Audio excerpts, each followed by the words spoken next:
স্বাগত বৈশাখী টেলিভিশনের নিয়মিত আয়োজন ইস্পাহানি মির্জাপুর জিরো আওয়ারে। আপনাদের সাথে আছি আমি জুনায়েদ তালুকদার। দর্শক, এই অনুষ্ঠানে আমরা সমসাময়িক রাজনীতি, অর্থনীতি, আন্তর্জাতিক সহ বিভিন্ন গুরুত্বপূর্ণ বিষয় নিয়ে কথা বলে থাকি।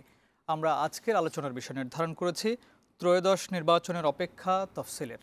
এই বিষয়গুলো নিয়ে কথা বলার জন্য স্টুডিওতে আমার সঙ্গে দুজন অতিথি উপস্থিত আছেন। তাদের সঙ্গে প্রথমে পরিচয় করে দিতে চাই। আমার পাশেই আছেন মোহাম্মদ আরিফুর রহমান তুহিন, যুগ্ম মুখ্য সমন্বয়ক, জাতীয় নাগরিক পার্টি, এবং পাশে আছেন মাহবুবুর রহমান ডাবলু, সদস্য, তথ্য সংগ্রহ কমিটি, বিএনপি। আপনাদের দুজনকে স্বাগত জানাচ্ছি আমাদের আজকের আয়োজনে। প্রিয় দর্শক, আমরা মূল আলোচনায় যাব তার আগে আজকের বৈশাখী টেলিভিশনের প্রধান প্রধান শিরোনামগুলো দেখে আসি। ঢাকা নরসিংদীতে ৩২ ঘন্টায় ৪ বার ভূমিকম্প, ঝুঁকি বিবেচনায় দেশ ৩ জোনে বিভক্ত, বড় কম্পনের আশঙ্কা বিশেষজ্ঞদের। পুরান ঢাকার অধিকাংশ ভবনই ঝুঁকিতে, রাজধানীর ঝুঁকিপূর্ণ ভবন চিহ্নিত করে ব্যবস্থা নেবে রাজউক। দুর্যোগ সহনীয় বিল্ডিং না, বা দুর্যোগটাকে অ্যাকসেপ্ট করতে পারবে এরকম ক্যাপেবল বিল্ডিং না, এরকম কতগুলো আছে। এটাই হলো আমাদের এখন জরুরি কাজ। তখন আমরা দেখব যে কোনটা একদমই চলবে না, কোনটা ভেঙেই ফেলতে হবে। বিচার বিভাগ ব্যর্থ হলে সংস্কার টিকবে না, মন্তব্য প্রধান বিচারপতির। আঞ্চলিক নিরাপত্তায় রোহিঙ্গা সংকট সমাধান জরুরি, অভিমত পররাষ্ট্র উপদেষ্টার। ইসিকে একই দিনে নির্বাচন ও গণভোট আয়োজনের চিঠি, আইন পাশের পর গণভোটের প্রস্তুতি জানিয়েছেন সিইসি। পর্যবেক্ষকদের নিরপেক্ষতা প্রত্যাশা রাজনীতিবিদদের। এবং গণভোটের প্রশ্ন জনগণের বোধগম্য নয় বলছে বিএনপি, ভোট কারচুপি রুখবে জামায়াত। জাতীয় পার্টিকে নির্বাচনে আনার ষড়যন্ত্রের অভিযোগ এনসিপির। দর্শক, আমরা শিরোনামগুলো শুনছিলাম। আমাদের এই অনুষ্ঠানটি বৈশাখী টেলিভিশনের পাশাপাশি ইউটিউব চ্যানেল এবং ফেসবুক পেজেও সরাসরি সম্প্রচারিত হচ্ছে। আপনারা সংযুক্ত থেকে আপনাদের মতামত জানাতে পারেন। আমরা আজকে কথা বলবো ত্রয়োদশ নির্বাচনের অপেক্ষা তফসিলের। এই বিষয় নিয়ে কথা বলার আগেই আমি একটু আরিফুর রহমান তুহিন আপনাকে দিয়ে শুরু করতে চাই। এই মুহূর্তে বাংলাদেশের যে অবস্থা, আমরা শিরোনামে যেটি দেখছিলাম যে ভূমিকম্প যে অনুভূত হচ্ছে, গতকাল একটি অনেক বড় ভূমিকম্প অনুভূত হয়েছে এবং আজকেও 3টি সময়ে আমরা দেখেছি ভূমিকম্প অনুভূত হয়েছে। অন্যান্য সময়ে যে বিষয়গুলো দেখেছি যে ঢাকার বাইরে অনেক দূরে এই ভূমিকম্পের উৎপত্তি স্থলগুলো ছিল, এবার আমরা দেখছি ঢাকার পাশেই, মানে ঢাকাতেই, নরসিংদীর মাধবদীতে, এবং আজকে আমরা বাড্ডাতেও একটি এখানে উৎপত্তি স্থল দেখেছি। তো এবং গতকালকের যে ভূমিকম্প অনুভূত হয়েছে সেই সময় প্রায় 10 জনের মতো নিহত হয়েছে এবং শতাধিক আহত হয়েছে। এই মুহূর্তে যেহেতু আমরা ঘনবসতির একটি দেশ, ঢাকা শহরে প্রচুর মানুষ বসবাস করে এবং আমাদের সবসময় হয়তো আমরা বিল্ডিং কোডগুলো মেনেও সবাই বিল্ডিং তৈরি করে না। এই যেহেতু পূর্বাভাসগুলো পাওয়া যাচ্ছে, সেই ক্ষেত্রে সরকারি সংস্থাগুলো কী ধরনের পদক্ষেপগুলো আগে থেকেই নিতে পারে বলে আপনি মনে করেন? আমরা ছোট করে একটু শুনে আসবো এই বিষয়টা। ধন্যবাদ। শুরুতেই এই ভূমিকম্পে যাদের জীবন চলে গেছে, যারা নিহত হয়েছেন, তাদের রুহের আত্মার মাগফিরাত কামনা করি এবং শোক সম্পর্কিত পরিবার আছে তাদের প্রতি সমবেদনা জানাই, এবং যারা আহত হয়েছেন প্রায় 5 শতাধিক, তাদেরও দ্রুত সুস্থতা কামনা করি। আমি আপনার একটা হেডলাইন দেখলাম, যেটা আপনার সারাদিনের ঘটনায় ভূমিকম্প নিয়ে, সেখানে দেখলাম যে খুব তড়িঘড়ি করতেছে তারা, কোন ভবন ঝুঁকিপূর্ণ, কোন ভবন এগুলো নিয়ে ব্যবস্থা নেবে, এই ধরনের তাদের বলি। এবং আপনি দেখবেন যখনই ঢাকা শহরে বা কোথাও আগুন লাগে, এ ধরনের 3-4 দিন তাদের একটা খুব তড়িৎকর্ম চলে, বা এই আশেপাশে কোথাও যখন ভূমিকম্প হয় তখনও দেখবেন যে এগুলো নিয়ে খুব আলোচনা হয়, এবং সংশ্লিষ্ট যারা কর্তৃপক্ষ আছে তারা এগুলো নিয়ে খুব হইচই করার পরে আলটিমেটলি রেজাল্ট জিরো। আপনি দেখবেন যে 2006 সালে যখন এই যে 6 বা 7-এ এনটিভি ভবনে, বিএসসিসি ভবন যখন আগুন লাগলো, সেই থেকে কিন্তু এই বিষয়গুলো আলোচনায় চলে আসতেছে, কিন্তু বাস্তবিকতা থেকে আমরা কি কোনো ব্যবস্থা নিতে পারছি? এখানে আপনার 2টা পয়েন্ট। একটা হলো যে বাংলাদেশের যে শহর অঞ্চল বা বিল্ডিংগুলো বা নগরগুলো যেভাবে গড়ে উঠছে, এটা প্রশাসনের নাকের ডগায় দশকের পর দশক এভাবে গড়ে উঠছে, এবং আপনি দেখবেন যে অধিকাংশ বিল্ডিংগুলো কোনো সয়েল টেস্ট নাই। হ্যাঁ, মাটির একটা গর্ত খুঁড়ছে, খোঁড়ার পরে এই বিল্ডিং কিন্তু নিজেই থাকতেছে, সে জানে ঝুঁকিপূর্ণ, গর্ত খুঁড়ে এখানে একটা বিশাল বিল্ডিং করে ফেলছে।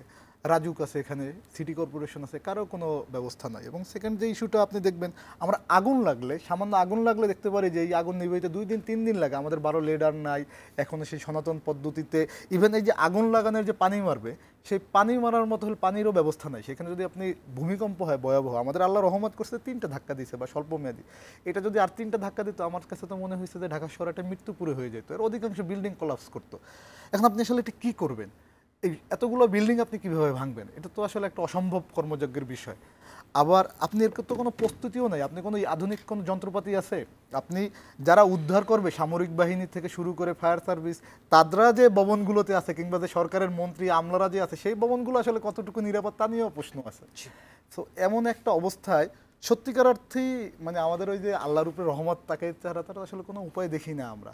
আমার কাছে যেটা মনে হয় যে সরকার এই প্রতিদিন বুলি না উড়িয়ে যে ব্যবস্থা করা উচিত এটা মোকাবেলার জন্য, কারণ আপনার কিন্তু দেখেন ভূমিকম্পটা হবে, এটা মানে যারা বিজ্ঞানীরা যেটা বলতেছেন বা বিশেষজ্ঞরা, যেটা ছোট ছোট শক একসময় একটা বড় শক ওয়েভ হবে এবং অধিকাংশ ভবনগুলো কলাপস করতে পারে। সেক্ষেত্রে এখনই যদি সেই আধুনিক যন্ত্রপাতি কিনে ন্যূনতম যদি আমরা প্রস্তুতি না নিতে পারি, এটা কি হবে? একটা বড় ধরনের মহাবিপর্যয় হয়ে যেতে পারে।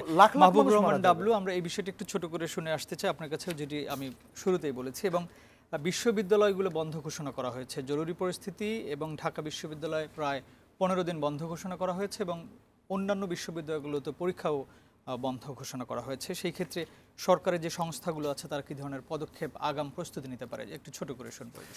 ধন্যবাদ আপনাকে।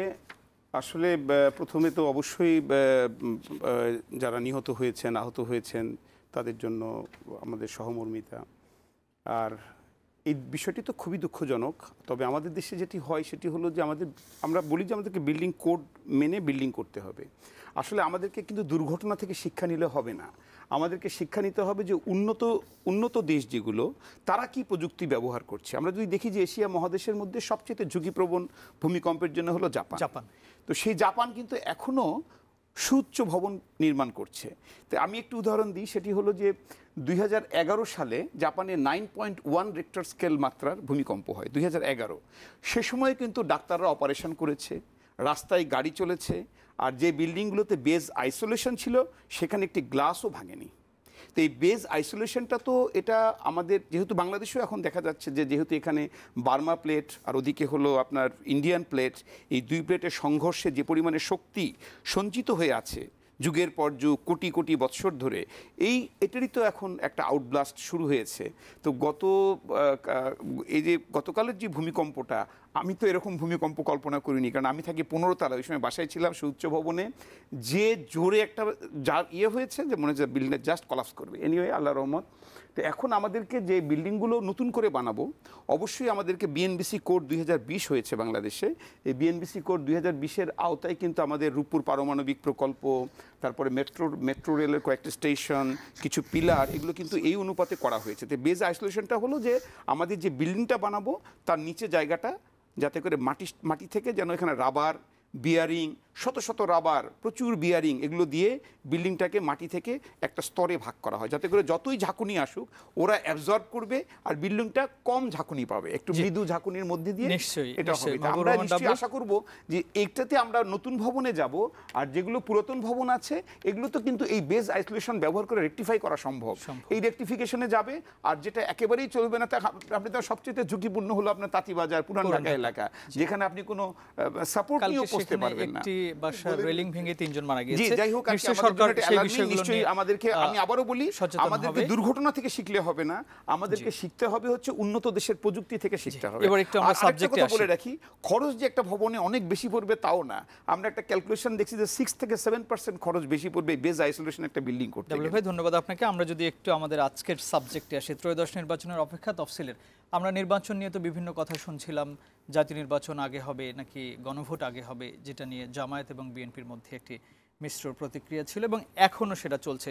সেই মুহূর্তে আমরা আজকে দেখলাম যে নির্বাচন কমিশনে একটি চিঠি দিয়েছে সরকার, যেখানে বলেছে যে জাতীয় নির্বাচনের দিনই গণভোট হবে।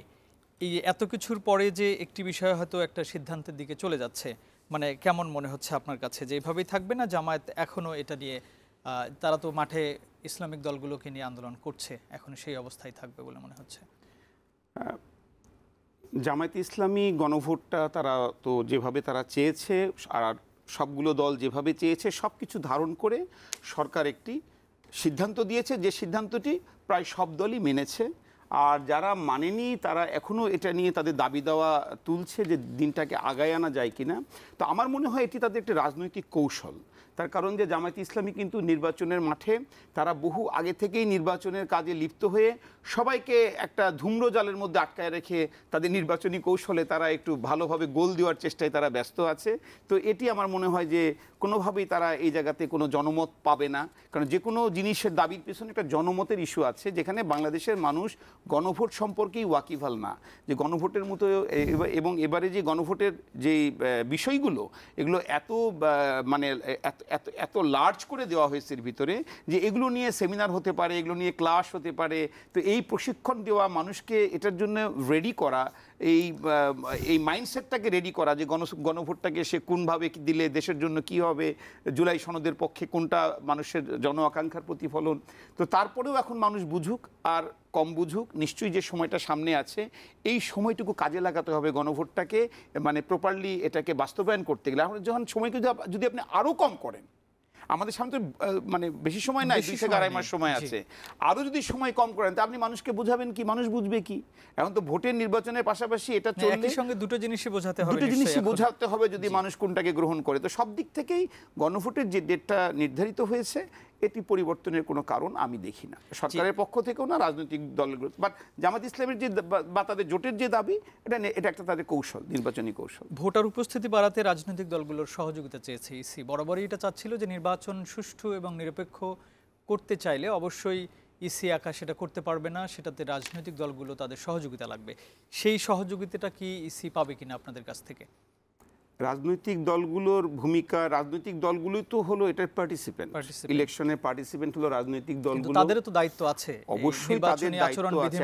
একটা নির্বাচনকে মানে ফ্রি, ফেয়ার, ক্রেডিবল, ট্রান্সপারেন্ট করতে গেলে যে যে বিষয়গুলো লাগে তার মধ্যে তো এখানে সবার স্টেক আছে, গভর্নমেন্টের স্টেক আছে, নির্বাচন কমিশনের স্টেক আছে, রাজনৈতিক দলগুলোর স্টেক আছে এবং জনগণের স্টেক আছে। তো এখানে রাজনৈতিক দলের সহযোগিতা যেমন ইসি চেয়েছে, অবশ্যই এটি তো চলমান প্রক্রিয়া, এর ওনাকে চেতে হবে, রাজনৈতিক দলকেও তার সহযোগিতার হাত বাড়িয়ে দিতে হবে।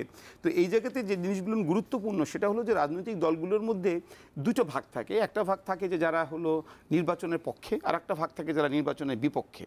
তো এখন নির্বাচনের বিপক্ষে যদি কোনো রাজনৈতিক দল থাকে তো সেটা যদি নিষিদ্ধ ঘোষিত রাজনৈতিক দল হয় তাহলে একরকম কথা, আবার যদি কেউ যদি স্বেচ্ছায় যদি নির্বাচন থেকে নিজেকে দুর্বল অবস্থান ভেবে যদি সরে থাকে তো সেক্ষেত্রে তখন মানে দুইটা অংশ হয়ে যায়, একটা হলো পক্ষে আর একটা হলো বিপক্ষে। যারা বানচাল করতে চায় তারা নানামুখী ষড়যন্ত্রে লিপ্ত হয়। তো এই মুহূর্তে আমাদেরকে এই যে যারা নির্বাচনটা এবারে করতে পারবে না তাদের দিক থেকে বেশ কিছু আশঙ্কা রয়ে যাবে।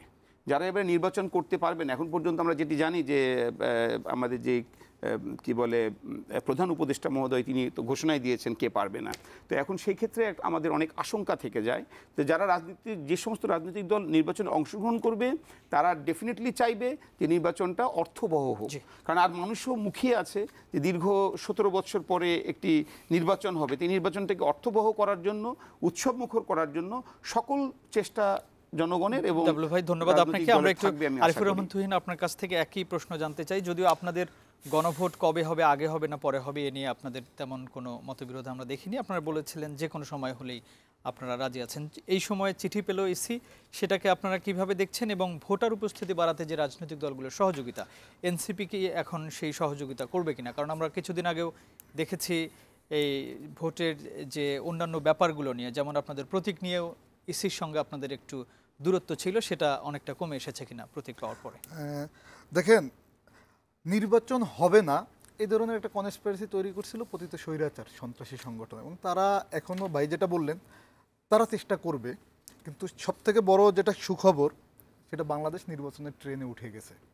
এবং আমি দৃঢ়ভাবে বিশ্বাস করি ছাত্র সংসদ নির্বাচনগুলোতে যেভাবে মানুষের ঢল নেমেছিল ভোটে, এই নির্বাচনে ওইভাবে মানুষের ভোটে দল নামবে। এর আপনি কারণ দেখতে পারবেন কীভাবে? গোপালগঞ্জের মতো জায়গায় আপনি দেখবেন যে বিবিসি একটা প্রতিবেদন করছে, মানুষ ওখানে উৎসবমুখরভাবে যার সম্ভাব্য প্রার্থীরা প্রচারণা করতেছে, বিএনপি, জামাত, এনসিপি, এবং সেখানে মানুষ তাদেরকে সাদরে গ্রহণ করতেছে। অর্থাৎ এদেশের জনগণও বুঝে গেছে যে আসলে কোনো সন্ত্রাসী সংগঠন বা সন্ত্রাসী দল তাদের অপেক্ষায় আসলে একটা দেশ থেমে থাকতে পারে না।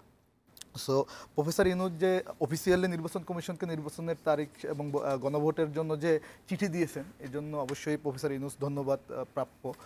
যদিও হ্যাঁ আমাদের অনেক চাওয়া পূর্ণতা পায়নি, কিন্তু ওভারঅল আমরা মনে করি যে হ্যাঁ এখন আমাদের একটা জায়গা আমরা যেহেতু আসছি এখান থেকে ব্যাকফুটে যাওয়ার কোনো সুযোগ নাই, কারণ আমাদের দেশে এখন একটা নির্বাচন লাগবে এবং গণতান্ত্রিক যে রূপরেখা, যদিও এই সরকার হলো সর্বোচ্চ অভিপ্রায় মানে গণ-অভ্যুত্থানের অভিপ্রায় গঠিত এবং রাজনৈতিক দলগুলোর সহযোগিতায় সে চলছে, এখন একটা পলিটিক্যাল গভর্নমেন্ট আসা উচিত। তবে আমাদের কিছু আশঙ্কার জায়গা রয়ে গেছে যে এই সরকার নির্বাচন কমিশন যে ফ্রি অ্যান্ড ফেয়ার করতে পারবে সেই তার পরীক্ষা এখন সে দিতে পারে না, বরং আমরা দেখতে পাচ্ছি যে বিভিন্ন সময় সে একটা পলিটিক্যাল পার্টির প্রতি বায়াসড এবং নির্বাচন কমিশনে যেসব কর্মকর্তা আছে এর ভিতরে প্রায় 300-র মতো আছে 2005 সালে নিয়োগপ্রাপ্ত অস্থায়ীভাবে নিয়োগপ্রাপ্ত বিতর্কিত কর্মকর্তা, যাদের 85 জনের চাকরিও চলে গেছিল, এবং ওই যে কর্মকর্তারা আছেন এদের মাধ্যমেই কিন্তু আজিজ কমিশন 1 কোটি ভুয়া ভোটার করছিলেন, যেটা অন 11-এর সময় বাতিল হয়েছে। সো আমাদেরকে যেটা মনে হয় যে নির্বাচন কমিশন এই জায়গাটাকে তাকে স্থির করতে হবে, তার একটা রুটম্যাপ করতে হবে যে সে ওভারঅল যেহেতু নির্বাচনকালীন সময় সেই সর্বোচ্চ ক্ষমতার অধিকারী এক প্রকার, যে সেই আইন শৃঙ্খলা কীভাবে নিয়ন্ত্রণ করবে, সে কীভাবে ফ্রি অ্যান্ড ফেয়ার নির্বাচন করবে। এবং আরও একটা দুঃখজনক এবং উদ্বেগজনক বিষয় যেটা সরকারের পক্ষ থেকে বলা হয়েছিল যে নির্বাচন ফ্রি অ্যান্ড ফেয়ার করার জন্য এবং ট্রান্সপারেন্সি এনশিওর করার জন্য ভোট কেন্দ্রে যে বডি ক্যামেরা থাকবে, হ্যাঁ, তো সেই জায়গায় এখন দেখলাম যে আমাদের একটা বিএনপি মনোনীত যে মানে এই সরকার তো সব দলেরই অংশগ্রহণ আছে বা উপদেষ্টা সালেউদ্দিন আহমেদ স্যার উনি বললেন যে সব কেন্দ্রের জন্য উনি সিসি ক্যামেরার টাকা দিবেন না বা ওই যে বডি ক্যামেরা, আমি জানি না এটা কেন উনি করতে মানে যাচ্ছেন। অর্থ উপদেষ্টার কথা হ্যাঁ, বলছেন। অর্থ উপদেষ্টা। সো আমরা তো মনে করি প্রত্যেকটা বুথেই হলো এটা দরকার, কারণ এই কোনটা ঝুঁকিপূর্ণ হবে কোনটা ঝুঁকিপূর্ণ হবে না এটা তো আমরা বলতে পারতেছি না। আপনি কিসের প্যারামিটারে বলবেন এই কেন্দ্র ঝুঁকিপূর্ণ আর কিসের প্যারামিটারে বলবেন এই কেন্দ্র ঝুঁকিপূর্ণ না, যে কোনো জায়গায় ইনসিডেন্ট হতে পারে। ধরে নিলাম রাজনৈতিক দলগুলো এখানে সর্বোচ্চ সহযোগিতা করবে, কোনো ঝামেলা করবে না, এখানে বোম্বিং করলো থার্ড পার্টিকেও। কারণ আপনি দেখবেন যে মেট্রো রেলে ওই সন্ত্রাসী গোষ্ঠী হলো, হ্যাঁ মেট্রো রেলে গতকালকে সন্ত্রাসী গোষ্ঠী সেখানে বোমা ফেলাইছে, ককটেল মারছে, হ্যাঁ, এবং এটা তো মনে হয় যে এটা ড্রোন থেকে এখানে ছাড়া হয়েছে, আজকে আবার একটা ড্রোন ফেলানো হয়েছে এখানে। সো প্রত্যেকটা কেন্দ্রে ট্রান্সপারেন্সি এনশিওর করার জন্য আমার অবশ্যই এখানে সিসি ক্যামেরা দিতে হবে, এর কোনো বিকল্প নাই। এবং সেকেন্ড যে বিষয়টা যে যাদের মাধ্যমে ভোট করবে, এবং একটা আমাদের কাছে একটা নতুন লজিক আসছে যে দেখলাম বিএনপির পক্ষ থেকে তারা আমাদের অভ্যুত্থানের সহযোগী, তারা মনে করলো যে রিটার্নিং কর্মকর্তা হঠাৎ করে নির্বাচন কমিশনের লোকজনকে চাইলো। এখন দেখবেন জেলা উপজেলা নির্বাচন এখন অফিস কিন্তু চালাচ্ছে ওই 285 জন কর্মকর্তা, হ্যাঁ, তারাই বিভিন্ন জায়গায় ডেপুটেড। কারা এরা? তারা যাদের ভিতরে একটা অংশের চাকরি চলে গেছিল অন 11-এর সময়, এবং এরা তারা যাদেরকে অস্থায়ীভাবে নিয়োগ দেওয়া হয়েছিল, পরে আইন ভায়োলেট করে তাদেরকে স্থায়ীভাবে আবার স্থায়ী করা হয় এবং 1 কোটি ভুয়া ভোটার করা হয়। সো এটা আমাদের জন্য উদ্বেগজনক। এবং এছাড়া এই যে নতুন যাদেরকে জেলা প্রশাসক নিয়োগ দিচ্ছে, হ্যাঁ সরকার চেষ্টা করছে অন্তত যাতে ফেসিবাদী কেউ না থাকে, তো এইখানেও আমরা দেখছি যে বিভিন্ন রাজনৈতিক দলের, এটা বিএনপিও আছে, জামাতেরও আছে, পোস্টেড নেতারা এখানে ডিসি আসছে। আমরা মনে করি যে এই জায়গাটায় 100% যারা অন্তত দেখেন বাংলাদেশের মানুষ এর আগে 3টে দল করছে, বিএনপি, জামাত আর আওয়ামী লীগ। সো আওয়ামী লীগ তো আপনার বাদ দিতে হবে অবশ্যই, হ্যাঁ বিএনপি এর বাইরেও তো আসলে মানুষ খুঁজে পাবে না, কিন্তু একটা মানুষ কোনো পোস্টের যে একসময় পোস্ট ছিল, ছাত্র দলের পোস্ট ক্যারি করছে বা শিবিরের পোস্ট ক্যারি করছে, অবশ্যই শিবিরকে করছে এটা বলা মুশকিল, তারপরও তাদের জামায়াত ইসলাম কিন্তু বলেছে যে ডিসিদেরকে এবং এসপিদেরকে অন্তত বা যারা রিটার্নিং কর্মকর্তা থাকবেন তাদের লটারির মাধ্যমে যেন তাদের ট্রান্সফারগুলো করা হয়। একটা হলো লটারির মাধ্যমে, কিন্তু প্রথম যেটা যে এদেরকে যাতে কোনোভাবে চুজ না করা হয় যারা কোনো রাজনৈতিক দলের সাথে ছাত্র জীবনে সরাসরি সম্পৃক্ততা ছিল, কারণ তখন তার ভায়াসনেসটা আসবেই। এবং সর্বোপরি এখানে সবথেকে বড় সহযোগিতা করতে হবে যে আমাদের বন্ধুপ্রতিম রাজনৈতিক সংগঠন জাতীয়তাবাদী দল বিএনপির আমরা দেখতে পাচ্ছি যে তাদের মনোনয়ন দেওয়ার পর নিজেদের মধ্যে একটা হানাহানি হয়েছে, 2-3 জন অপ্রত্যাশিতভাবে জীবন দিয়েছে। সো তারা যদি এনশিওর করতে পারে যে না ভোট কেন্দ্র দখল হবে না, এবং দেখেন বিএনপির পক্ষ থেকে যদি এরকমের একটা ঘটনা ঘটে এটা কিন্তু আলটিমেটলি বিএনপির জন্যই খারাপ হবে, কারণ ধন্যবাদ আপনাকে। আমরা একটি বিরতিতে যাব, তারপরে এসে বাকি কথা শুনবো। আমি একটা প্রশ্ন রেখে যেতে চাই ডাবলু ভাই আপনার কাছে, যে মনোনয়নের পরে আপনাদের দলের মধ্যে নিজেদের মধ্যে একটু হানাহানি শুরু হয়ে গিয়েছে এবং ফ্রি অ্যান্ড ফেয়ার ইলেকশন নিয়ে এনসিপির আরিফের একটু মানে ওনার সংশয় আছে, এবং একটি দলের প্রতি যে নির্বাচন কমিশন তারা কিছুটা বায়াসড বলে উনি বলেছেন, সেটা কি বিএনপিকেই বলেছেন কিনা সেটা আমরা বিরতির পরে এসে শুনবো। বিএনপিকেই বলছি। মির্জাপুর জিরো আওয়ারে নিচ্ছে ছোট্ট একটা বিরতি, ফিরছে একটু পর, আমাদের সাথেই থাকুন।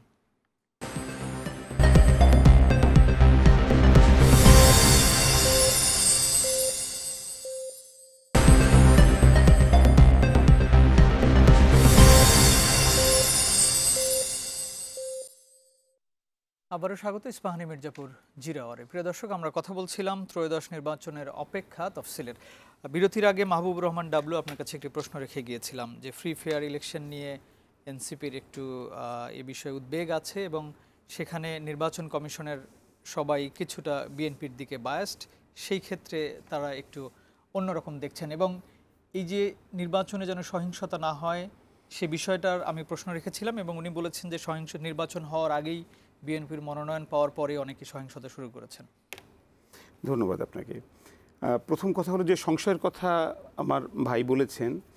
আসলে 5ই আগস্টের পর থেকে যে প্রশাসন বাংলাদেশে কাজ করছে তত্ত্বাবধায়ক অন্তর্বর্তীকালীন সরকারের অধীনে, আমরা প্রথম থেকেই কিন্তু যতটুকু মানে দায়িত্ব নিয়ে বলছি কথাটা, সেটা হলো যে আমরা বিএনপির পক্ষ থেকে আমরা শুধু নির্বাচনটাকে ফোকাস করেছি যে বিএনপি একটি বড় দল এবং এইখানে যেহেতু বিএনপির উপরেই সব দায়িত্ব, বিশেষ করে এই গণতন্ত্রকে তার মূল ট্রেনে ওঠানো, তার যাত্রাটা শুরু করার একটা নাইস একটা স্টার্ট দেওয়ার জন্য বিএনপি বহুদিন ধরে একটি গণতন্ত্রের লড়াইয়ের একটা সংগ্রামী একটি দল এবং তারা এটার জন্য যথেষ্ট ভূমিকা রেখেছে। তো এই জায়গাতে নির্বাচনটা যাতে কোনোভাবেই প্রশ্নবিদ্ধ না হয় এবং এই বিএনপির কোনো প্রকারের কোনো অন্তর্ভুক্তি বা তাদের কোনো ইন্টারফিয়ারেন্স এর কারণে যেন আমাদের যে ছোট দলগুলো আছে বা আমাদের যে আরও প্রতিদ্বন্দ্বী আছে তারা যেন আমাদের বিরুদ্ধে এই কথাগুলো বলার সুযোগ না পায় যে এই কারণে নির্বাচনটা ফেয়ার হবে না, যার কারণে নির্বাচনটা আরও বিলম্বিত করে দেন, সেই সুযোগ বিএনপি কিন্তু দেয়নি। তার কারণ যে বিএনপির মূল ফোকাসটাই হলো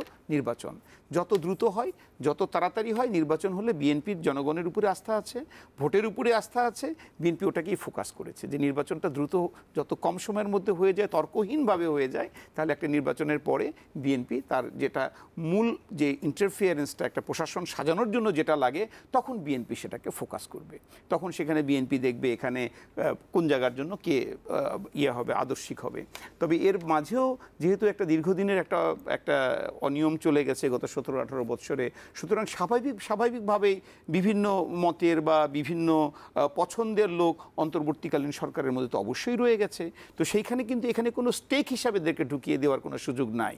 এটা হলো তারা বঞ্চিত ছিল, তারা দীর্ঘদিন সামনের সারিতে বসতে পারেনি, এখন সামনের সারি ফাঁকা হয়েছে, অটোমেটিকই বঞ্চিতগুলো সামনের সারিতে চলে এসেছে।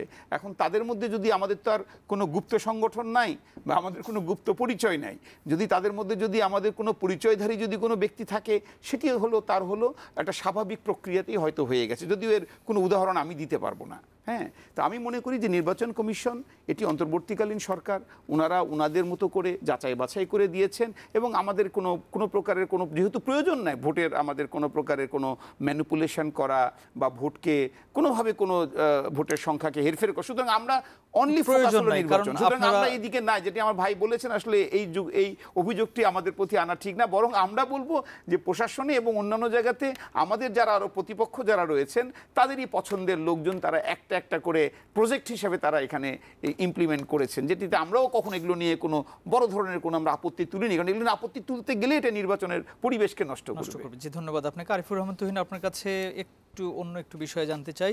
আজকে সালাউদ্দিন আহমেদ বলেছেন যে গণ অভ্যুত্থানকে নিয়ে চেতনা ব্যবসায়ীদের পরিণতি শুভ হবে না। উনি বলেছেন যে এই 36 দিনের আন্দোলনে বাংলাদেশে সরকার পড়ে যায়নি, এটা সেই আপনার ধরেন যে দীর্ঘদিনের আন্দোলন সংগ্রামের ধারাবাহিকতায় 2024 সালে এই ছাত্র জনতার অভ্যুত্থান হয়েছে।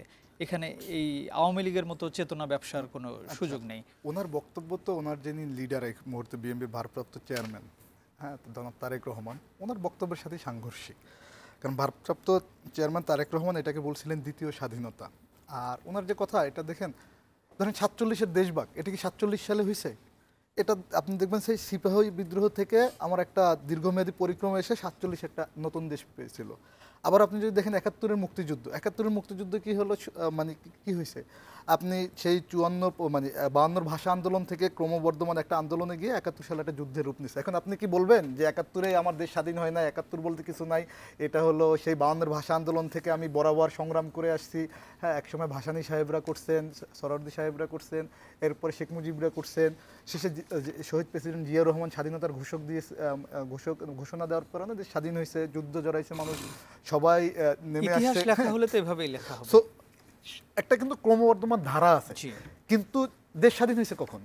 দেশ স্বাধীন হয়েছে কিন্তু ৭১-এর মুক্তিযুদ্ধে। জি সেম ইয়ার আপনি 15ই আগস্টের পরে অনেকগুলো হলো উত্থান পতন হয়েছে, তাই হয়েছে না? কিন্তু 7ই নভেম্বর সিপাহী জনতা যখন ট্যাঙ্কে নিয়ে জিয়াউর রহমান সাহেবকে কি বললো যে নিয়ে রাস্তায় নেমে আসলেন, আপনি কিন্তু ওইটাকেই রিকগনাইজ করতেছেন যে 7ই নভেম্বরই হলো এদেশে সিপাহী বিপ্লব হয়েছে, এটাকে বিএনপি দিবস হিসেবে পালন করে। তাহলে এটা কেন হয়েছে? আপনি কেন বলেন না যে সেই 73 থেকে যে দাসদের সংগ্রাম, দাসদের যে 30,000 মানে কর্মী বাহিনী নিহত হয়েছে, সর্বহারার 20,000 নিহত হয়েছে, 20,000 মুক্তিযোদ্ধা নিহত হয়েছে, সো তাদের যে সংগ্রাম সেটাকে আপনি কেন বলেন না? দেখেন এগুলো একটা প্রেক্ষাপট। সেম হিয়ার যে আওয়ামী লীগ ক্ষমতা, আওয়ামী লীগ না তো, এটা বেসিক্যালি 111 থেকে শুরু হয়েছে। 111-এর পর থেকে কি আমরা একটা ফেসিবাদী যুগে প্রবেশ করছি। এটা একজনের পর একজন সংগ্রাম করছে, যেভাবে ক্ষুদিরামরা যেভাবে লড়াই করছে, সিপাহী বিপ্লব যেভাবে লড়াই করছে, এটার একটা ধারায় এসে আমরা 71-এ নতুন দেশ পেয়েছি। সেমভাবে কিন্তু একটার পর একটা হলো উত্থান পতন হয়েছে। বিএনপির নেতৃত্বে খালেদা জিয়াকে গ্রেপ্তার করা হয়েছে, হ্যাঁ, একবার হলো বিনা ভোটের নির্বাচন হয়েছে, ডামি আমি মামু একটা নির্বাচন হয়েছে, মধ্যরাতের নির্বাচন হয়েছে, মানুষ রক্ত দিছে, এসে জুলাই এসে চূড়ান্ত পরিণতি পেয়েছে। সো আপনি যে সময়টা চূড়ান্ত পরিণতি পায়, ইতিহাস কিন্তু ওটাকেই কাউন্ট করে। আর আপনি যদি চেতনা জিনিসটাকে, এটা হয়েছে কি আওয়ামী লীগের কারণে সেন্সে আপনি নেগেটিভ করে বলছেন না, আমি তো মনে করি বিএনপি জুলাই চেতনাকে ধারণ করে, নাহলে তো এটাকে দ্বিতীয় স্বাধীনতা বলতো না তার জনাব তারেক রহমান। সো আলটিমেটলি একটা হলো হিস্ট্রিক্যাল পার্ট, আর একটা হলো হিস্ট্রিটা কখন ঘটছে, দুটো কিন্তু দুই জিনিস। আপনার এই যে দেশে ভূমিকম্প হইতেছে, এই টুকরো টুকরো ভূমিকম্প হয়েছে, হঠাৎ করে একটা বড় ভূমিকম্প হইলো, আপনি হিস্ট্রি কাউন্ট করবো লাস্ট ভূমিকম্পটা কি। সো আমার কাছে মনে হয়েছে যে এটা যেহেতু হলো বিএনপি তার যে দীর্ঘ 17 বছরের আন্দোলনে, বড় ধরনের সফলতা যে কোনো কারণে সে দেখাতে পারে না, বিশেষ করে খালেদা জিয়াকে জেলে রাখার পরে, এবং বিএনপি শেখ হাসিনার অধীনে নির্বাচন গিয়ে 6টা আসন নিয়ে আবার সেই পার্লামেন্টে বৈধতা দেওয়ার কারণে তাদের কিছুটা মোরালিটি নষ্ট হয়েছিল। আমি দৃঢ়ভাবে বিশ্বাস করি খালেদা যেহেতু উনি সবার ঊর্ধ্বে এবং চলে গেছেন ওনার ত্যাগের কারণে, উনি থাকলে নির্বাচনেও যাইতে দিত না বা এটা হইতে দিত না। এবং 2023 সালে 28 অক্টোবরে যে ওনাদের বড় আন্দোলনটা, সেটা যখন ফ্লপ করছে, তো সেই জায়গায় যেহেতু লার্জ স্কেলে ওনাদের স্টেক নেই, আমরা কিন্তু বলি আন্দোলনটা সফল হয়েছে রাজনৈতিক দলগুলো সহযোগিতা ছিল ফেসিবাদ বিরোধী। এই জন্য আমার কাছে মনে হয়েছে যে একটু এগুলা মুখের কথা, কিন্তু সেও বুঝে, মানে প্রত্যেকেই এটা বুঝে যে এটা, এবং আপনাকে এটাকে ধারণ করতে হবে, কারণ জুলাইয়ের মূল চেতনাই ছিল ফেসিবাদী ব্যবস্থা বিলোপ। নাহিদ ইসলাম যখন এক দফার ঘোষণা দিয়েছেন, তখন কিন্তু দুটো কথা বলছেন, ফেসিবাদী ব্যবস্থার বিলোপ করব, নতুন রাজনীতির বন্দোবস্ত করব, এবং সেই ডাকে সারা দিছে না বিএনপি নেতারা, সারা দিয়ে আসছে না, রাস্তায় নেমে আসছেন না, তাহলে কেন আসলেন? সবাই চলে আসছে। আমি একটু আপনার কাছে আবারও একটু আসতে চাই যে কেউ যদি ভোট ইঞ্জিনিয়ারিং বা কেন্দ্র দখলের চেষ্টা করে, মানে বিএনপিকে উদ্দেশ্য করে জামায়াতের আমির বলেছেন, তাহলে সেটা তো অবশ্যই কঠিনভাবে জবাব দেওয়া হবে। এবং একইভাবে উনি বলেছেন যে একই দিনে জাতীয় নির্বাচন ও গণভোট হলে নির্বাচনী জেনোসাইড হবে। তো আমরা যেহেতু নির্বাচন নিয়ে কথা বলছিলাম, এই বিষয়টি আপনার কাছ থেকে একটু জানতে চাই যে আপনারা কি ইঞ্জিনিয়ারিংয়ের কোনো পরিকল্পনা করছেন কিনা? জামায়াত এই বিষয়ে কথা বলছে। ধন্যবাদ আপনাকে। ইলেকশন ইঞ্জিনিয়ারিং, ইলেকশন ইঞ্জিনিয়ারিং এটি তো আমাদের একটি পুরনো একটি শব্দ, পরিচিত আমরা এই শব্দের সাথে। ইঞ্জিনিয়ারিংটা তখনই হয়েছে বাংলাদেশে যতবার বিএনপি নির্বাচনের জন্য ষড়যন্ত্র শিকার হয়েছে, ততবারই অন্য যে দল তারা ইলেকশন ইঞ্জিনিয়ারিং করে রাতের ভোট করেছে, আমির ভোট করেছে ইত্যাদি। তো এবারে যে কথা বলা হচ্ছে যে আমরা বিএনপি ইঞ্জিনিয়ারিং করবে, বিএনপি কেন ইঞ্জিনিয়ারিং করবে? বিএনপি ইঞ্জিনিয়ারিং করার এখানে মেশিনারিজটা কি আছে? কেন্দ্র দখল করা গায়ের জোরে? মেশিনারিজ তো টুলস, কি টুলসটা হলো গায়ের জোরে। কেন ধরো আমরা জনগণের, আপনাদের লোকজন ইলেকশন কমিশনে থাকবে, তারা ইলেকশন পরিচালনা করবে, ভোট না দিলেও আপনারা ভোট পাবেন। আমাদের লোক ইলেকশন কমিশনে থাকবে, এই কথাটি যদি আমরা আগে রাতের ভোট শিশুসুলভ কথা বলি, কথাটা কি শিশুসুলভ হয়ে যায় না কথাটা? আমাদের লোক ইলেকশন কমিশন, ভোট হবে কেন্দ্রে, আমাদের লোক কোথাও নাই, সব এটা হলো গণপ্রজাতন্ত্রী বাংলাদেশ সরকারের অধীনে ওনারা কাজ করছে। যেমন আরিফুর রহমান তুহিনও বললেন যে এটা হলো একটা বড় দল, তো আমরা আমাদেরকে লক্ষ্য করে বিএনপির প্রতি বায়াস, আমরা একটা বড় দল, এই মুহূর্তে সবচেয়ে বড় এবং জনপ্রিয় দলই বিএনপি। সুতরাং বিএনপিকে যদি আগে থেকে কিছু অভিযোগের মধ্যে ঠেলে যদি ইলেকশনের পরিবেশটার জন্য একটা যদি স্টেক যদি তৈরি করা না যায়, তাহলে আফটার ইলেকশন যখন একটা ভূমিধস বিজয় যদি বিএনপি পেয়েই যায়, তো তখন তো এই কথাগুলোকে তখন আবার ওনারা উদাহরণ হিসেবে টানবেন। এই জন্য ওনারা রাজনৈতিক কৌশলের কারণে এগুলো অনেক কথা বলেন, যেটা ছোট দলগুলো করে। কিন্তু আমাদের তো এটা প্রয়োজন নাই। আমাদের যেহেতু জনগণের আস্থার উপরে আস্থার জনগণের আস্থাবান হয়েই প্রতিবার আমরা যতবার নির্বাচন করেছি জনগণের ভোটের উপর আস্থা রেখেছি। তো এবারে তো এরকম কোনো সুযোগই আমি দেখি না। এক সুযোগটা উনি এটা একটা মানে কি উনি কি স্বপ্ন দেখে বলছেন নাকি কথাটা? নিশ্চয়ই না, উদ্দেশ্য প্রণোদিতভাবে বলছেন। এই জন্যই যে পরবর্তীতে ওনার একটা উদাহরণ যেন থাকে যে আমি তো আগে বলেছিলাম, কিন্তু বাস্তবে মিল হবে না। জনগণ উৎসবমুখর পরিবেশে ভোট দিবে, সেখানে সব দল থাকবে। আমরা তো চাই যে সব দল উৎসবমুখর পরিবেশে এসে এখানে ভোটে অংশগ্রহণ করতে। সুতরাং এখানে ইঞ্জিনিয়ারিং শব্দটি এবারে এটি মানে একেবারে অমূলক কেন ওনারা আনলেন আমি জানি না। যে আপনি কিছু বলতে চাচ্ছেন? না, এটা একটা জিনিস হলো, এটা আমরা কনসার্ন নিচ্ছি কারণ কি দেখেন, জামাত আর বিএনপি এরা একটানা 24 বছর একেবারে বন্ধু ছিল, এবং বিএনপির জন্মলগ্নের পর থেকে 4 থেকে 5 বছর জামাত আর বিএনপি সম্পর্কে একটু টানাপোড়েন ছিল। বাট তারা কিন্তু দীর্ঘদিনের প্রায় 38-40 বছরের বন্ধুত্ব। এখন এমন কিছু থাকলেও থাকতে পারে, হ্যাঁ, যে ইঞ্জিনিয়ারিং, কারণ আপনি বন্ধুই তো বন্ধুর খবর জানে। এবং আমরা এটাকে উড়িয়েও দিচ্ছি না কি জন্য, দেখবেন যে সিইসি সাহেব যিনি আছেন ইনিও কিন্তু হলো, আপনি সংবাদপত্রে বলাতে আপনি জানেন যে বিএনপির যে সুপারিশ প্রাপ্তদেরই একজন হলো সিএসি, মানে সিএসি হয়েছেন যে বিএনপি তাকে সুপারিশ করছিলেন সে। এবং পাশাপাশি আমি তো আরও কিছু কজ বললাম যে নির্বাচন কমিশনে কারা আছেন, হ্যাঁ, ডিসি যারা আছেন তারা কারা আছেন, কর্মকর্তারা সবই সেই 2005-এর ব্যাচ। তো সেই জায়গা থেকে উড়িয়ে দেওয়া যায় না। তবে আমি এটা দ্ব্যর্থহীন করতে যেটা বলতে চাই, যদি এই দেশে পেশি শক্তির রাজনীতিকে কবর রচনা হয়েছে 5 আগস্ট, নতুন করে কেউ যদি আবার হাসিনা হতে চায়, কেউ পেশি শক্তি করতে দেখাতে চায়, এটা কখনোই মানে তাদের ধ্বংস ডেকে আনবে এটাকে, হ্যাঁ। এবং মানে যখন একটা মানুষ মরতে শিখে যায় তখন সে প্রয়োজনে আরও মরতে চায়, হ্যাঁ। এটা নিয়ে কিন্তু মানে কেউ যদি এভাবে দিবাস্বপ্ন দেখে, এটা সত্যিকার অর্থে খুব ভয়ঙ্কর হবে। এবং এই জন্য আমরা খুবই চাইবো যে প্রত্যেকটা ভোট কেন্দ্রে সিসি ক্যামেরা থাকুক। এবং এখানে শুধু যে বিএনপির আলোচনা আসছে তা না, আরেকটা বিষয় কিন্তু খুবই কনসার্নিং, যে ধরেন আওয়ামী লীগ স্যাবোটাজ করতে চাইলো, সে এখন মিছিল মিটিং করতে পারতেছে না, জনগণ পাচ্ছে না, জনগণ তাকে সাড়া দিচ্ছে না, জনগণ ধরেই তাকে মারধর করে পুলিশে দিচ্ছে। এই যে ড্রোনের মাধ্যমে আকাশ থেকে যদি সেখানে ককটেল ফারায়, বোমা ফেলে, হ্যাঁ, সেটাকে আপনি কিভাবে মোকাবিলা করবেন, এই বিষয়গুলো কিন্তু, এই আইনশৃঙ্খলা পরিস্থিতি সে কীভাবে নিয়ন্ত্রণ করবে, এই বিষয়গুলো আমার মনে হয় এখন আমার মনে হইতেছে যে এই ড্রোন প্রযুক্তি নিয়ে এখনো নির্বাচন কমিশন ভাবছে কিনা তা জানি না। সময় যাচ্ছেন নির্বাচন কমিশনে মিটিং এ যাচ্ছেন, নিশ্চয়ই এগুলো নিয়ে এটা তো কথা গতকাল বলছেন। আমরা তো সবসময় বলছি যে নির্বাচন কমিশন এবং সরকার যে আইনশৃঙ্খলা বাহিনীর যে পরিস্থিতি, এটা এখনো সন্তোষজনক না। এবং ড্রোনের ইস্যুটা তো মেট্রো রেলের কারণেই আমার কাছে মনে হলো, যে কারণ আপনি ককটেল যদি ঢিল মেরে মেট্রো রেলের লাইনে ফেলে দিতে চান, এটা ফেটে যাবে অটোমেটিক্যালি। তার মানে কি এটা কোনো একটা ব্যবস্থা এখানে ফেলে দেওয়া হয়েছে। সো এটা নিয়ে আশা করি তারা খুবই ভাববে। এবং সর্বোপরি আমরা দেখতে পাচ্ছি কি যে বিএনপির কিছু কিছু নেতাকর্মী এখনও যেন তাদের ভিতরে মাইন্ডসেটটা রয়ে গেছে পুরাতন রাজনীতি। দেখবেন ফেসবুকে, সোশ্যাল মিডিয়া বিভিন্ন সময় কিন্তু বলে, আপনার সাথে গল্প বলে যে হ্যাঁ ফেব্রুয়ারির পরে দেখে দিব, ফেব্রুয়ারির পরে এনসিপিকে দেখে দিব, ফেব্রুয়ারির পরে জামাতকে দেখে দিব। এই যে দেখিয়ে দেওয়ার রাজনীতি, এই দেখিয়ে দেওয়ার রাজনীতি মানে কি দেখাবেন আপনারা? আবার দেখবেন বলে যে পালানোর জায়গা পাবেন। আরে ভাই, আমি পালাবো কেন? আপনিও এখানে লড়াই করছেন জুলাইয়ে, আমিও লড়াই করছি। আপনি বলতেছেন 420 জন শহীদ হয়েছে আপনার। সো আপনি এখন আবার যখন দেখিয়ে দেওয়ার রাজনীতিতে যখন করতে চান, এটা জনগণ আপনাকে প্রত্যাখ্যান করবে। এখন আপনি পেশি শক্তি দেখে চাইতেই পারেন। আর নির্বাচন ইলেকশন ইঞ্জিনিয়ারিংগুলো তো বহু মাধ্যমে করা যায়। আগের রাতে আপনি এই যে সিসি ক্যামেরা যে জায়গাগুলো দিবে না, দেখেন সালেউদ্দিন আহমেদ স্যার বিএনপি দায়িত্ব নিয়ে বলতেছি, বিএনপি নমিনেটেড উপদেষ্টা, তিনি কেন সবগুলো কেন্দ্রে সিসি ক্যামেরা দিবে না? এটা তো অ্যালার্মিং। কেন দিবে না? হোয়াই? সেখানে তো আপনাদের উপদেষ্টা নিশ্চয়ই আছে, তারা না, নিশ্চয়ই। আমরা তো সবসময় আমাদের সব রাজনৈতিক দলই তো সেখানে, এখানে দুইজন আমাদের উপদেষ্টা বলতেন, দুজন ছাত্র উপদেষ্টা আছে, তারা তো বারবার কথা বলে যাচ্ছে, তারা বলতেছেন। এবং আমরা এনসিপির পক্ষ থেকেও কিন্তু বারবার নিরাপত্তা বিষয়, তারা নিশ্চয়ই সেখানে ভেটো দিতে এবং পারে। আরেকটা জিনিস দেখেন, আরপিওতে কিন্তু স্পষ্টভাবে বলা আছে যে শুধু দলীয় প্রধানের ছবি ব্যবহার করতে পারবে, অর্থাৎ শুধু খালেদা জিয়া। এখন আপনি দেখবেন যে বিএনপি সম্ভাব্য যারা প্রার্থী ঘোষণা করা হয়েছে তারা তো এক প্রকার সম্ভব, যদিও তফসিল না দেওয়ার কারণে আইনের আওতায় পড়ে নাই। নির্বাচন কমিশন তো এক প্রকার বিএনপির প্রতি ভায়াস বিভিন্ন ইস্যুতে। আপনি ইশরাক সাহেব ইস্যু দেখেন, আমাদেরকে শাপলা প্রতীক দেওয়া ইস্যু দেখেন, ইভেন বিএনপি স্লোগান দিচ্ছে কি ধানের শীষ। বিএনপির মার্কেট কিন্তু ধানের শীষ না, বিএনপির মার্কেট ধানের সরা। হ্যাঁ, সো এই বিষয়গুলোকে আসলে কিভাবে ডিল করবে এখনো কিন্তু নির্বাচন কমিশন ক্লিয়ার করে না। পরে সে আবারও কথা বলবো। একটু ডাব্লু ভাই, আপনার কাছে আরেকটি প্রশ্ন রেখে যেতে চাই যে আপনারা আগের যে রাজনীতিটা, 5ই আগস্টের যে আগের যে রাজনীতি, সেই রাজনীতির সঙ্গে এখনো আপনাদের কিছু কিছু নেতাকর্মী আপনারা সেই ধরনের ব্যবহার করছেন। সাথে আরও কিছু প্রশ্ন আসে, বিরতির পরে আমি সেই প্রশ্নটি করব। প্রিয় দর্শক, ইস্পাহানি মির্জাপুর জিরো আওয়ারে নিচ্ছি আরও একটু ছোট্ট বিরতি, ফিরছি একটু পর, আমাদের সাথেই থাকুন।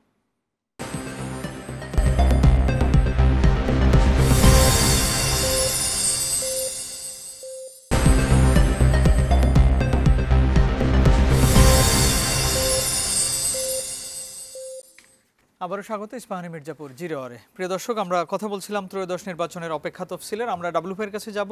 একটু আরিফুর রহমান তুহিন, আপনি একটু বলছিলেন যে কোনো একটা বিষয় একটু অ্যাড করার জন্য। আচ্ছা, দুঃখিত, যেটা বিএনপির প্রতীক হলো ধানের শীষই, কিন্তু মানে এখন যেটা আমি বলতে চাচ্ছিলাম যে হ্যাঁ, যে বিএনপির যে বিভিন্ন পোস্টারে সেখানে শুধুমাত্র খালেদা জিয়ার ছবি থাকবে কিনা সেটা নির্বাচন কমিশনকে অবশ্যই এনশিওর করতে হবে। জি, ধন্যবাদ আপনাকে।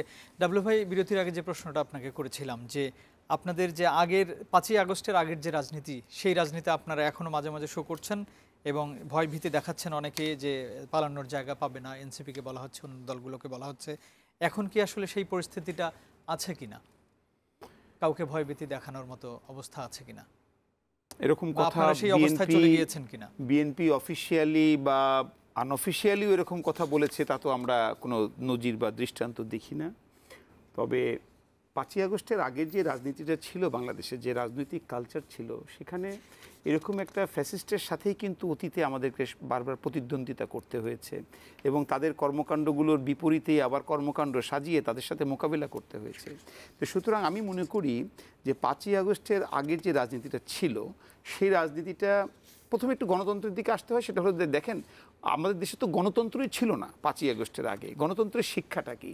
শিক্ষাটা হলো যে আপনার একটা ভালো নির্বাচন হতে হবে, একটা ভালো রাজনৈতিক দলকে জনগণের কাছে জনবান্ধব আচরণ করতে হবে। তো আমরা যদি এই দুটোতে থাকি, এরপরে তো আরও কারেকশন আছে, সংস্কার আছে, দূরে থাকি, তাহলে আমাকে তো জনবান্ধব হতে হবে। তো এখন আমরা বিচ্ছিন্নভাবে কেউ যদি কোথাও কাউকে কিছু বলে থাকে, সেটার দায়িত্ব তো সে তাকেই নিতে হবে।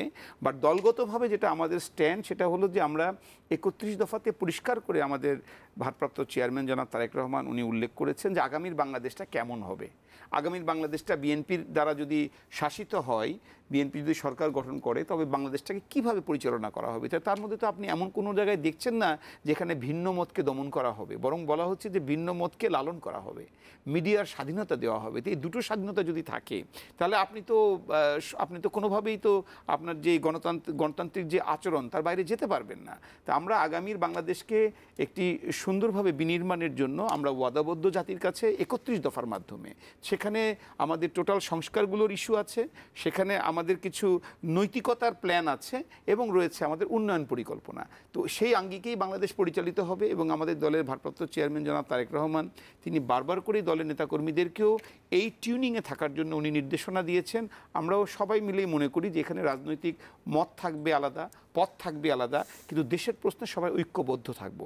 এদেশে গণতন্ত্রকে আসেন না, আমরা একটু চেষ্টা করি যে সবাই মিলে যে যা ভোট পাই, যাই পাই, সেটাকে মেনে নিয়ে গণতন্ত্রটাকে আমরা চালু রাখি। গণতন্ত্রটা যদি আজকে থাকতো বাংলাদেশে, তাহলে মনে করেন যে গত স্বাধীনতার পর থেকে যেমন গণতন্ত্র বারবার মুখ থুবড়ে পড়ে গেছে, তো এই মুখ থুবড়ে যদি না পড়তো, তাহলে আজকে এই যে ২০২৫ সাল, আর ওদিকে আমরা ৭১-এ আমরা স্বাধীনতার এই যে প্রায় ৫৪ বছর, তো ৫৪ বছর যদি বাংলাদেশ গণতান্ত্রিক ধারায় থাকতো, তাহলে আজকে দেশে তো আমাদের এইসব কথা নিয়ে, এইসব প্রশ্ন নিয়ে আমাদের কথা বলতে হতো না। তা আমি আশা করি আগামীর বাংলাদেশ সুন্দর একটি বাংলাদেশ হবে এবং যেহেতু বিএনপি সবচাইতে বড় এবং জনপ্রিয় দল, সর্বাগ্রে এই দায়িত্বটা বিএনপির উপরেই বর্তাবে। আর যদি বিএনপি জনগণের রায় নিয়ে যদি ক্ষমতায় যেতে পারে, তো ইনশাআল্লাহ আগামীর বাংলাদেশ মানুষের আশা আকাঙ্ক্ষার সাথে প্রতিফলন ঘটাবে। রহমান তুহিন, আপনাকে আজকে একটি অন্য প্রশ্ন করতে চাই। নাহিদ ইসলাম আজকে একটু প্রোগ্রামে বলেছেন, আপনাদের যে প্রোগ্রামটা ছিল, যে শেখ হাসিনাকে ফেরত দিয়ে বাংলাদেশের সঙ্গে আবার সম্পর্ক শুরু করবে ভারত। আপনাদের কাছে কি মনে হয় যে শেখ হাসিনাকে ভারত ফিরিয়ে দেবে এবং নতুন করে? আমরা যেটা বিশ্বাস করতে চাই, সময় স্বল্পতা, যে ভারত যদি মনে করে যে বাংলাদেশের সাথে তার নতুন করে কূটনৈতিক সম্পর্ক রিএস্টাবলিশ করবে, তাহলে অবশ্যই তাকে এই দেশে জায়গায় হাজার হাজার মানুষকে গুম খুন হত্যা করেছে, তাকে সেই শেখ হাসিনা এবং তাদের গং যারা আছে তাদেরকে ফেরত দিতে হবে। এটা হওয়া উচিত অবশ্যই, তার সাথে আমার প্যারামিটার। এর বাইরে তো আমার কোনো অপশন নেই। আপনি আমার খুনিকে ওখানে আশ্রয় দিবেন, রাষ্ট্রীয় আতিথেয়তায় আশ্রয় দিবেন, আবার আপনি এখানে বলবেন আপনার সাথে আমার বন্ধুত্ব হবে, এটা তো হতে পারে না। মানে আপনি এদিক থেকে আপনার ওখানে বসে বাংলাদেশের সন্ত্রাসী কার্যক্রম চালাবে একটা গোষ্ঠী, আবার আপনি এটা আমি যদি করতাম ভারতের কাউকে, ভারতের যদি কোনো সন্ত্রাসী গোষ্ঠীকে আমি আশ্রয় দিতাম, ভারত কি এটাকে মেনে নিত? এটা অবশ্যই মেনে নিত না। আরেকটা বিষয় হলো ভাই যেটা বলছেন যে হ্যাঁ, আমরা দেখি তারেক রহমান সাহেব বিভিন্ন সময় বলেন তারা ভিন্ন মতের রাজনীতি করতে চান, মানে সহনশীল করতে চান, আবার দেখি যে তাকে নিয়ে হলো একটা বিষয় অ্যাড্রেস করার কারণে তার বিরুদ্ধে মামলা হয়। আবার আমরা যখন দেখি যে ফজলু সাহেব তিনি বলে ট্রাইব্যুনাল রায় আমরা বাতিল করে দিব ক্ষমতায় আসতে, তাকেই আবার বিএনপি মনোনয়ন দেয়। আবার আমরা দেখি যে বুলু ভাইয়ের মতো একজন দুদু ভাইয়ের মতো একজন সিনিয়র রাজনীতিবিদ ইস্যু করে সব ভাসিয়ে দিতে চায়। তো আমরা তো এগুলো বিএনপির নেতাদের কাছ থেকেই দেখতে পাই। হ্যাঁ, তো আশা করবো এই জায়গাগুলো থেকে তারা ফিরে আসবে এবং জনগণের রাজনীতি করবে। এই যে যারা এই মামলাগুলো বন্ধ হবে সোশ্যাল ডিজিটাল। হ্যাঁ, যে আপনাকে আমি একটা কথা বললাম, সে কথা বুরুঙ্গি মারে একজনের মনে হইলো পক্ষ হয়ে, এটা তো হাসিনার কালচার ছিল। এবং এই যে ফজলু সাহেব যে বক্তব্য দিয়েছেন, বিএনপি কিন্তু তার নমিনেটেড প্রার্থী, সে মনোনয়ন টিকিট পেয়েছে, ডাব্লু ভাই এখনো পান নাই, বিভিন্ন কারণে হয়তো পাবেন, কিন্তু ফজলু সাহেবের মনোনয়ন সে বলছে যে আমরা ক্ষমতা আসলে শেখ হাসিনা ফাঁসিটাই বাতিল করে দিবে। তার বিরুদ্ধে কোনো ব্যবস্থা নিছে নেই, তার মানে এবং সে বলতেছে যে হলো এদেশে কেউ থাকতে পারবে না, এই ছেলে সব বের করে দিবে, এরকমের কথা তারা বলতেছে। বিএনপি তার বিরুদ্ধে কি ব্যবস্থা নিছে? কোনো ব্যবস্থা তো আমরা দেখতে পারতেছি না। উনি আসলে বলছেন যে মুক্তিযুদ্ধের বিষয়ে বিরোধী কোনো কথা বললে উনি সেটাতে বেশি রিঅ্যাক্ট করছেন। মুক্তিযুদ্ধের বিরুদ্ধে তো কেউ কথা বলতেছে না, কেউ আমরা তো মুক্তিযুদ্ধ থেকে বলি, আমরা বলি 47, 71, হ্যাঁ 52, ইভেন আমরা তো 7ই নভেম্বরকেও রিকগনাইজ করি। জিয়াউর রহমান যে ক্ষমতায় নিছে এবং সে যে মার্শাল ল প্রোক্লেমেশন দিয়েছে, আমরা তো সেটাকেও সমর্থন করি যে হ্যাঁ সে একটা গণতান্ত্রিক ধারা রাষ্ট্রকে নিয়ে আসতে চাইছিল। সো আপনি এই যে ফজলু সাহেব যে শেখ হাসিনা ফাঁসির রায় বাতিল করে দিবে বলছে, তার বিরুদ্ধে কোনো ব্যবস্থা নিছে নাই, বা এই যে ধরেন মামলা করলো যারা, তার বিরুদ্ধে কোনো ব্যবস্থা নেই না, দুদু ভাইয়ের বিরুদ্ধে একটা শোকজ নোটিশ দিয়েছে, এই পর্যন্ত। এরকমের দেখবেন যে নেতাকর্মী বিভিন্ন জায়গায়, ইভেন আমরা জুলাই পদযাত্রায় 2 জায়গায় বিএনপি নেতাকর্মীদের দ্বারা হয়রানির শিকার হয়েছে, কোনো ব্যবস্থা কিন্তু নেই। সালাউদ্দিন সাহেবের মতো এলাকায় আমরা একদম, তিনি কিন্তু একজন ত্যাগী রাজনীতিবিদ, 6-7 বছর গুম ছিলেন, তার এলাকায় আমাদের পদযাত্রার গাড়ি দীর্ঘক্ষণ আটকে ছিল। সো আমরা মনে করি বিএনপি এই জায়গা থেকে ফেরত আসবে। নাসিরউদ্দিন পাটোয়ারি তার এগেইনস্ট আপনাকে ভিন্নমত, আপনি তো বলছেন ভিন্নমতকে সহ্য করতে হবে, সেটার পেশি শক্তি দিয়ে না, নিশ্চয়ই সেটারও একটা মাত্রা আছে যে এই জায়গাটাকে আপনার সহনশীলতা আনতে হবে যে আমি আপনাকে কথা বলবো সেটা মুখে হবে, রাজনীতির বুলি হবে মুখে, গায়ে হাত দিয়ে না। আপনি যদি সংক্ষুব্ধ হন, আমি তুহিন সংক্ষুব্ধ হলে আমি আদালতের শরণাপন্ন হব, আপনি তো ভাই। আচ্ছা, একই সাথে আমি একটু ছোট্ট প্রশ্ন করতে চাই যে আজকে যে আপনাদের মিছিলটি হয়েছে সেখানে আরো বিষয় ছিল যে আওয়ামী লীগের বিচার এবং একই সঙ্গে জাতীয় পার্টি যেন বা আওয়ামী লীগের যারা সহযোগী ছিল তারা যেন নির্বাচন করতে না পারে। জাতীয় পার্টি নির্বাচন কিভাবে না করবে? তাদেরকে তো তাদের দল এখনো নিবন্ধিত আছে। আমরা দেখেন শেখ হাসিনা কিন্তু একা শেখ হাসিনা হয় নাই, আপনি দেখেন বিএমপি কে মাইনাস করে নির্বাচন থেকে কিভাবে তাদেরকে এটা সরকার ব্যবস্থা নেবে। বিএমপি এবং জামাতকে এই দেশে মাইনাস করে জাতীয় পার্টি তো সে সরাসরি বলছে যে আমি দিল্লি থেকে খবর মেসেজ নিয়ে এসে নির্বাচন করছি। দিল্লির দাসত্বের পার্ট অনুযায়ী সে একই সাথে সরকারি দলে ছিল, একই সাথে বিরোধী দলে ছিল। শেখ হাসিনাকে একটা কি বলে তার গৃহপালিত বিরোধী দল দেখিয়ে একই সাথে তো স্বৈরতন্ত্র করছে। আপনি তো সে কিভাবে নির্বাচন করবে? এই বিষয়গুলো তো আমি মনে করি বিএনপিরও এই বিষয়গুলো অ্যাড্রেস করা উচিত। তারা খালেদা জিয়াকে তো তারা কি বলে না, জাতীয় পার্টির লোকজন বলে না যে এতিমের টাকা মেরে খেয়েছে, হেই করছে, সেই মামলায় জেলে ছিল, এবং খালেদা জিয়া পরিবারকে মাইনাস করার পিছনে তো জাতীয় পার্টির অবদান অন্যতম বেশি। মাহবুবুর রহমান ডাবলু, একটু আপনার কাছ থেকে এই বিষয়গুলো শুনে আসতেছে, সাথে একটু যদি ছোট করে বলেন যে জাতীয় পার্টিকে নির্বাচনে আসতে দিতে চায় না এনসিপি, তারা সবসময় এটা বলে আসতেছে যে আওয়ামী লীগের সঙ্গে যারা ছিল তাদের যারা দোসর তারা কেউ নির্বাচনে অংশগ্রহণ করতে পারবে না। সেই ক্ষেত্রে আপনাদের এখনকার আপনারা আসলে জি ধন্যবাদ আপনাকে। আমি এই বক্তব্যে যাওয়ার আগে শুধু ওনার আগের বক্তব্যের সাথে আমি একটু নিয়ে নিই, সেটা হলো যে আপনি যে মামলার কথা বলেছেন যে ভিন্ন মতকে আমরা লালন করি না, দেখেন আপনি কিন্তু আবার একটু পরে আবার বললেন যে সংক্ষুব্ধ হলে মামলা করা যাবে। সংক্ষুব্ধ আপনি সংক্ষুব্ধ হইলে শুধু আপনি না না না এটা কথা নয়, আমি করব না, আমার পক্ষে আরেকজন যদি সংক্ষুব্ধ বেশি মনে করেন তিনিও করতে পারেন, যদি এটা আইনে কভার না না না যদি না করে মামলা বাতিল হয়ে যাবে। বাট মামলা করাকে তো আপনি তো কারো অনধিকার চর্চা বলতে পারেন না। যদি সেটা যদি প্রপার গণতন্ত্র থাকে, মামলা যদি ভিন্ন মত থাকে এবং আপনি যদি এমন কোনো লজিক থাকে, তো মামলা লজিক থাকলে সেটা মামলা করলে সেটা আইনের ব্যাপার দেখবে। বাট এখানে তো এই জায়গাটা নিয়ে আমরা মনে হয় বিতর্ক না করাই ভালো, তর্ক না করাই ভালো এটা। আর নেক্সট হলো হচ্ছে আরেকটা বললেন যে ফজলু ভাইয়ের, আচ্ছা উনি আমরা সবাই জানি যে উনি মুক্তিযুদ্ধে ওনার যথেষ্ট অবদান আছে, তো সেই কারণেই উনি মুক্তিযুদ্ধের চেতনাকে ধারণ করে উনি যে কথাগুলো বলেন সেটা ওই মুক্তিযুদ্ধের বিপক্ষ শক্তির উদ্দেশ্যে তিনি বলেন। এখন এর বেশি আর কোনো মন্তব্য করার প্রয়োজন এ ব্যাপারে নাই। এখন এটাকে আপনি যতই রংচং দেন না কেন, ওনার একই শুধু ল্যাঙ্গুয়েজ, সেটা হলো যে মুক্তিযুদ্ধের বিপক্ষ শক্তিকে উনি এখানে ধারণ করতে চান না। তো যাই হোক, সেটি নিয়ে বাংলাদেশে অনেক কথা অতীতেও হয়েছে, আগামীতেও হবে। এই মুক্তিযুদ্ধে সবাই যদি মুক্তিযুদ্ধের পক্ষে দেশের লোক হতো, এই রাজাকার শব্দটা যদি বাংলাদেশের উৎপত্তি না হতো, তাহলে বহু প্রশ্নের সমাধান তো অতীতেই হয়ে যেত। এই রাজাকার শব্দ থাকার জন্য তো বাংলাদেশ আজকে এতটা পিছিয়ে গেছে, এবং হাসিনা এই কারণে এত বছর আমরা অন্য একটা বিষয় ছিল আমাদের ভুটানের প্রধানমন্ত্রী শেরিং তোপকে কি যেন বলেছিলেন এর সাথে জাতীয় পার্টি নির্বাচন। ও আচ্ছা, এটা ওনাদের অনেকগুলো কনসার্নের মধ্যে এটা একটি কনসার্ন। আসলে এই ব্যাপারটা কোন দল নির্বাচনের জন্য উপযুক্ত আর কোন দল অনুপযুক্ত, এই বিষয়টি কিন্তু এটি একটি নীতিগত সিদ্ধান্তের ব্যাপার। তো এই ব্যাপারটা নিয়ে তো আমাদের যে সংস্কার কমিশন ছিল সেখানে তো দফায় দফায় আলোচনা হয়েছে। না, তাদেরকে বাইরে রাখা হোক, কোনো আলোচনায় তাদের ইস্যুগুলো নিয়ে সেখানে কোন দল কোন পয়েন্ট রেইজ করেছে এগুলোর উপরই তো নির্বাচন কমিশন সরকার সিদ্ধান্ত নেবে। আমাদের এখনো সময় পড়ে আছে, নিশ্চয়ই সিদ্ধান্ত হয়তো আরো কিছু আসতে পারে। বাট আমরা এই ব্যাপারে মানে ওনাদের মতকে খুব বেশি আমরা মানে আমার ব্যক্তিগতভাবে আমি এই জায়গাটাতে আমারও অবস্থানটা হলো এরকমই যে ফ্যাসিস্টের দোষর যারা তাদের সবাইকে একভাবে চিন্তা করাটা দোষের তো অবশ্যই নয়। জি, আরেকটা বিষয় একটু আলোচনা করতে চেয়েছিলাম, সেটা সময়ের কারণে হচ্ছে না। ভুটানের প্রধানমন্ত্রী এখন বাংলাদেশে আছেন, এই মুহূর্তে দুদিনের সফরে এসেছেন এবং দুটি MOU সাইন হয়েছে। একটি হচ্ছে স্বাস্থ্য খাতে সহযোগিতা বৃদ্ধি ও ইন্টারনেট সংযোগ বিষয় দুটি সমঝোতা স্মারক। আপনাদের দুজনকে অসংখ্য ধন্যবাদ। মাহবুব রহমান ডাবলু, আরিফুর রহমান তুহিন স্টুডিওতে এসে আজকে আমাদেরকে সময় দেওয়ার জন্য। প্রিয় দর্শক, এই ছিল ইস্পাহানি মির্জাপুর জিরোয়ারে আমাদের আজকের আয়োজন। আগামীকাল অন্য কোনো বিষয় এবং অন্য কোনো অতিথি নিয়ে আবারও কথা হবে। সে পর্যন্ত ভালো থাকবেন। শুভরাত্রি।